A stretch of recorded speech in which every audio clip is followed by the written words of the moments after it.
Hello everyone, welcome back to your favorite channel MP Bodwala. My name is Jigya and I am your English educator. अब इसी बढ़िया सी बात पे हम शुरू करते हैं हमारा आज का लेक्चर, जिसमें माई मदर एट 66 यानी इस बहुत ही ब्यूटीफुल सी पोएम का एक्सप्लेनेशन मैं आपको आज करवाने वाली हूँ. लाइन बाय लाइन एक्सप्लेनेशन रहेगा, NCERT एक्सप्लेनेशन रहेगा, तो अपनी बुक्स लेके बैठ जाओ. साथ ही साथ जिन बच्चों को डाउट्स की क्वेरी होती है कि मैम डाउट्स हैं, वो कमेंट में अपने डाउट्स पूछ सकते हैं. बिल्कुल बिल्कुल. और जिन बच्चों को लगता है कि नोट्स कहाँ बनाने हैं, नोट्स की सबसे बड़ी दिक्कत है, क्वेरी है, तो मेरा सजेशन यही रहेगा कि आप कोई अलग से NCERT के अलावा किसी भी बुक में नोट्स मत बनाओ. यानी कि अलग से कोई कॉपी बनाओगे, 2-3 महीने जोश जोश में मेंटेन करोगे, फिर हाफ ईयरली के बाद वो कॉपी खो जाएगी, फिर प्री बोर्ड में फिर परेशान होगे. इससे अच्छा NCERT में जो साइड साइड में स्पेस होती है ना, वहीं पे ही लिखते चलो थोड़ा थोड़ा, या कह लो स्टिकी नोट्स वहाँ लगा लो, पेजेस वहाँ चिपकाते जाओ छोटे छोटे करके, तो तुम्हारी बुक में NCERT रीडिंग भी हो जाएगी, कभी तो तुम गो थ्रू करोगे, नोट्स भी वहीं पे बन जाएंगे. और खासकर जो तुम्हारी कविताएं हैं उनको उसी में ही तुम जॉट डाउन कर लो, नोट्स बना लो. अब आज हमारी ये जो पोएम है माई मदर एट 66, इसको मैं बहुत ही डिटेल में एक्सप्लेन करने वाली हूँ. एंड ये लिखी है कमाला दास ने. तो इसका एक फुल फ्लेज्ड डिटेल्ड एक्सप्लेनेशन मैं करती हूँ बट स्टार्ट करने से पहले टॉपिक्स टू बी कवर्ड हमारे मैं आपको बता दूँ तो एक्सप्लेनेशन, MCQ, MIQ रहेंगे. MIQ जो आए हैं, जो आने की चांसेस होल्ड करते हैं, यानी कि आपके PYQ, CYQ दोनों मैं इंक्लूड कर दूंगी. और एक बढ़िया सी बात कि हमारा स्पोकन इंग्लिश कोर्स लाइव हो चुका है, जो कि सिर्फ और सिर्फ 99 रुपीज़ का है. अब अगर मैं बोलूँ कि सीखना है पर्सनालिटी डेवलपमेंट, मतलब कुछ चीज़ें हर बच्चे को अभी आ जानी चाहिए. तुम बड़े हो, 12th में हो, तुम्हारा कॉलेज स्टार्ट होने वाला है, बेसिक मैनरिज्म तुम्हें आना ही आना चाहिए. साथ ही साथ बेसिक कुछ ऐसी चीज़ें जो तुम्हें बिल्कुल पता होनी चाहिए, जैसे कि ग्रामर, कि तुम्हारी इंग्लिश पे कभी कोई तुम पे हंस ना दे. वहीं पे ही कुछ इंपॉर्टेंट वर्ड्स, वोकैबुलरी, ट्रांसलेशन की हिंदी में तो मैम हम सोच लेते हैं, बट उसको इंग्लिश में कैसे बोलें, वहाँ दिक्कत आती है. तो वो चीज़ें हम सिखाएंगे. जो बेसिक सेंटेंसेस हम यूज़ करते हैं ना, वो हिंदी के सेंटेंस इंग्लिश में ट्रांसलेट करना मैं सिखाऊंगी. साथ ही साथ स्पीकिंग की प्रोनाउंसिएशन क्या रखें. अब कुछ लोग अच्छी इंग्लिश बोलते हैं, बट जैसे वेंसडे होता है, एग्जाम्पल दे रही हूँ, तो वो वेडनेसडे बोलेंगे. फेब्रुअरी होता है तो उसको फरवरी बोलेंगे. तो ठीक है, मैं किसी को कुछ गलत नहीं बोल रही, हमारा भाषा ही ऐसी है, तो हम हिंदी और इंग्लिश मिक्स कर लेते हैं, तो हम कुछ अलग ही इंग्लिश में बात करते हैं. तो वो चीज़ें आपकी मैं इम्प्रूव करवाने वाली हूँ. अब कौन बच्चे ये बैच ले सकते हैं? जो नीचे, मतलब जो बिल्कुल इंग्लिश नहीं समझते वो भी, जो बिल्कुल एक बेस नीचे लेवल पे हैं वो भी, और जो एक अच्छे लेवल पे हैं. तो तुम पर्सनालिटी डेवलपमेंट तो एक्सपेक्ट कर ही सकते हो यहाँ पे. एंड यहाँ पे लाइव प्लस रिकॉर्डेड दोनों टाइप की क्लासेस होंगी. साथ ही साथ नोट्स भी आपको मिलने वाले हैं. तो कमिंग बैक हमारी पढ़ाई पे, तो उसके बारे में अगर मैं बात करूँ तो मैं हमारे रीलोडेड बैचेस को कैसे मेंशन नहीं करूँ, क्योंकि अभी के लिए अगर मैं बोलूँ तो इस साल का गोल आपका बोर्ड एग्ज़ाम्स है. तो हमारे सारे रीलोडेड बैचेस लाइव हो चुके हैं. जल्दी से एनरोल कर लो ताकि तुम्हारी प्रेपरेशन में कोई फुल स्टॉप, कोई स्पीड ब्रेकर नहीं लगे एंड तुम टॉप कर पाओ. अभी भी समय है. Coming back to our poem my mother at 66. अब सबसे पहले इस कविता में किसके बारे में बात हो रही है? ऑफ कोर्स सी बात है, किसी की मम्मा के बारे में बात हो रही है.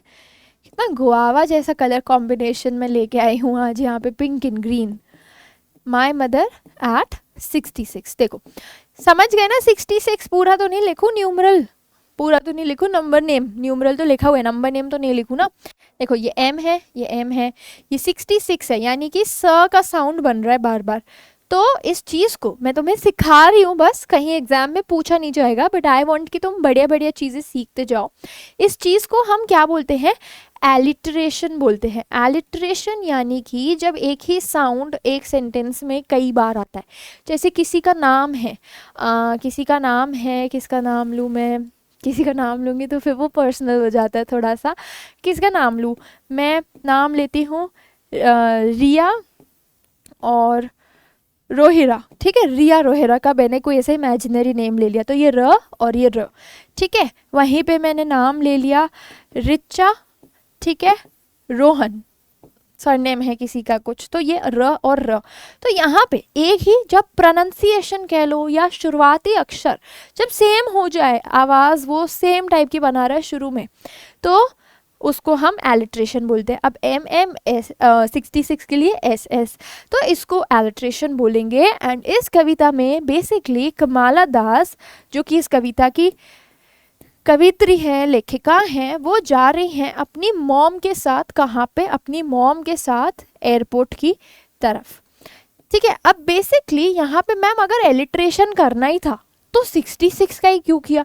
वो 55 भी बोल सकते थे, 77 भी बोल सकते थे, 88 भी बोल सकते थे। तो मैं बताती हूँ कि 55 क्यों नहीं, क्योंकि 55 तक इंसान वर्किंग होता है, रिटायरमेंट नहीं हुई होती। 60 के बाद भी रिटायरमेंट हो जाती है, बट एकदम से ऐसी उम्मीद नहीं होती कि अब ये इंसान बस चल बसेंगे या डेथ हो जाएगी उनकी। 77 पे हम ज़रूर बोल सकते हैं कि हाँ यार एक बड़ी एज कहलाई जाती है, काफ़ी सीनियर कहलाए जाते हैं। 88 पे भी काफ़ी सीनियर कहलाए जाते हैं, और इतना तो लाइफ स्पैन बचा भी नहीं है कि 88 तक कोई, अब बहुत लोग क्या है जीवित रहे, बहुत लाइफ स्पैन कम हो गया है।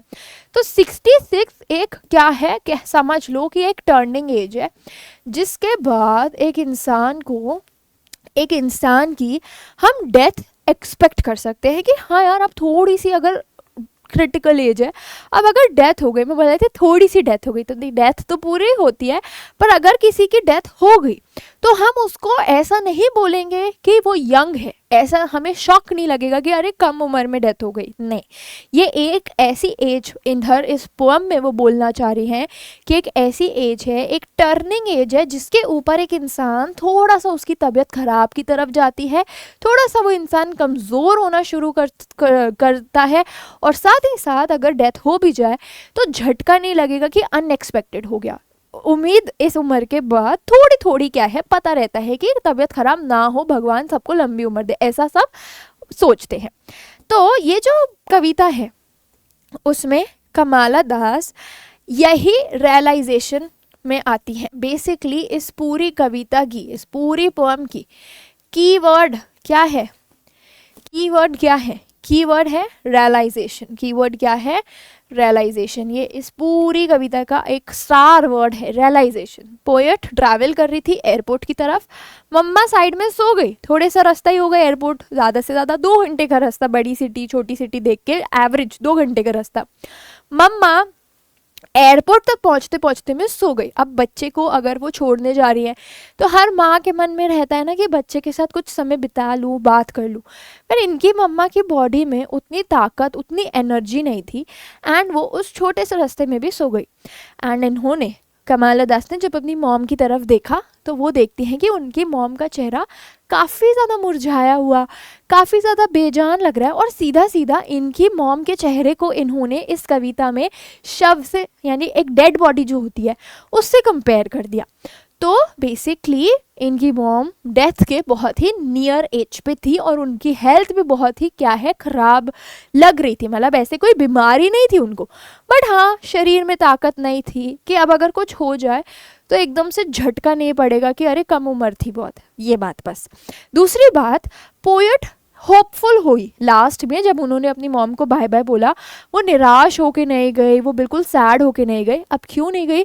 क्योंकि अगर किसी इंसान को कोई डिजीज़ होता है, ठीक है, बड़े डिजीज़ भी अगर हम कहें, तो हर इंसान उम्मीद में रहता है कि ठीक हो जाएगा, कुछ इलाज हो, बट उम्र का कोई इलाज ही नहीं है। तो इन्होंने वो चीज़ रखी नहीं, इन्होंने अपने आप को मुंह मोड़ा उस चीज़ से, उस ख्याल से, और बाहर की तरफ दुनिया देखने में इन्होंने अपना ध्यान आकर्षित किया। तो बेसिकली इस चैप्टर का कीवर्ड है रियलाइजेशन, कि इनकी मॉम की एज का उनको रियलाइजेशन होता है कि कैसे उनकी मॉम की एज काफ़ी ज़्यादा सीरियस है अब, ठीक है, डेथ हो सकती है।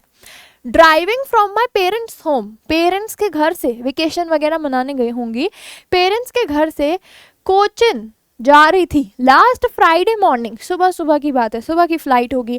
I saw my mother beside me, मेरी मॉम मेरे साथ में थी, साइड में थी, कैब या टैक्सी में ये जा रहे होंगे, तो मॉम साथ में छोड़ने चली थी। डोज यानी कि स्लीपिंग, डोज यानी कि स्लीपिंग। अब ये वर्ड याद रखना है, डोज का मतलब होता है स्लीपिंग लाइटली। ओपन माउथेड बेफिक्री में। अब बेफिक्री में सोने में कोई दिक्कत नहीं है, रात को सो तो फिर भी ठीक है, पर इतने से रास्ते में अगर मॉम बेफिक्री में सो गई तो डेफिनेटली मॉम की बॉडी में एनर्जी नहीं है ज़्यादा, थोड़ी सी कमज़ोरी है, ठीक है, उम्र के साथ होता है, कोई दिक्कत नहीं है।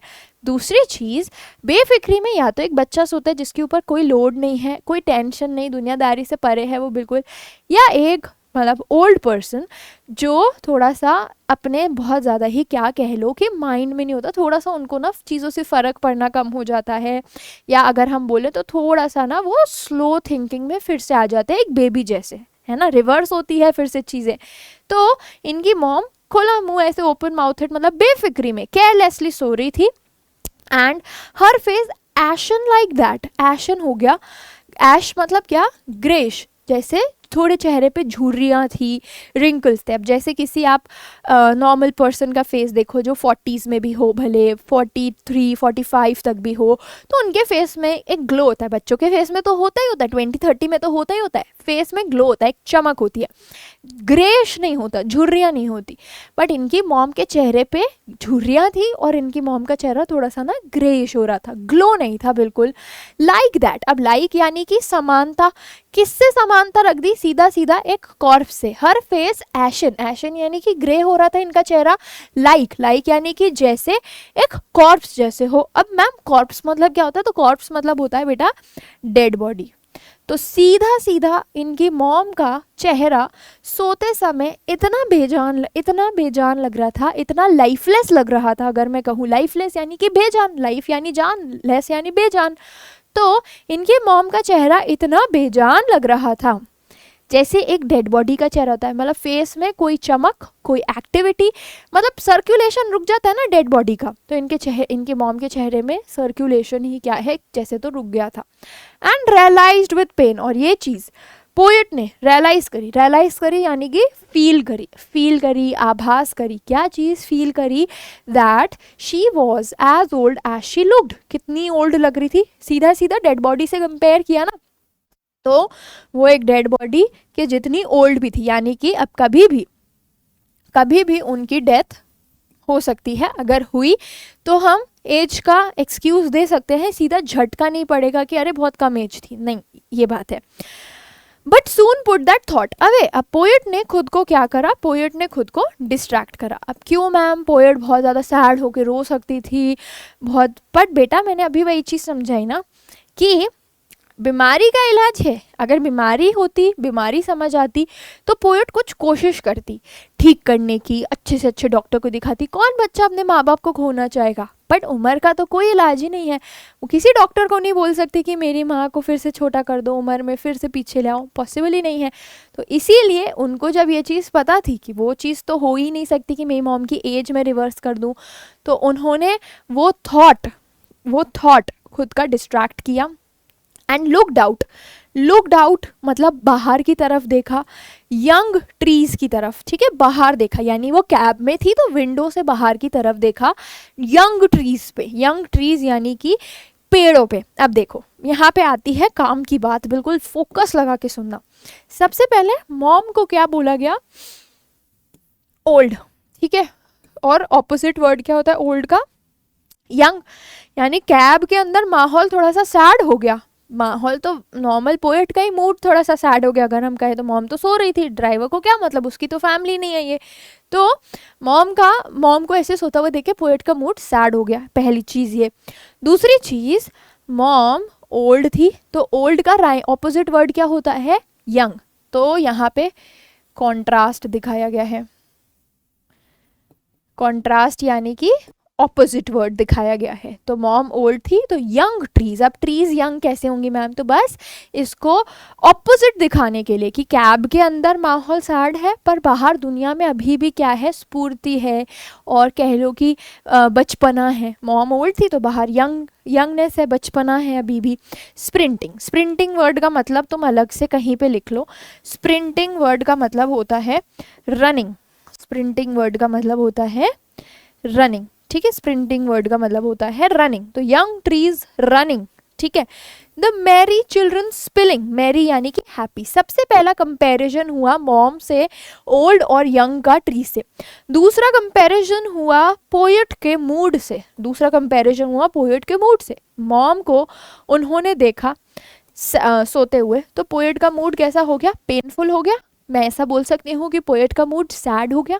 अब सैड का उल्टा क्या होता है, हैप्पी, उसी का ही अच्छा वर्ड दे दिया है मैरी। तो पहला कंपैरिजन ओल्ड और यंग का यानी मॉम का बाहर की दुनिया से, दूसरा कंपैरिजन अंदर पोएट का मूड सैड हो गया था तो बाहर की दुनिया से। फिर कंपैरिजन क्या कि बाहर दुनिया अभी भी खुश थी, बच्चे खुश थे।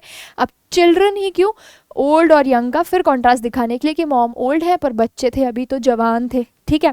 Spilling out of their homes, spilling क्यों, स्पिलिंग यानी कि जैसे दूध है उबल रहा है तो गिर जाता है, स्पिल कर जाता है, वैसे ही बच्चे इतना खुश थे कि घरों से निकल निकल के खेल रहे थे।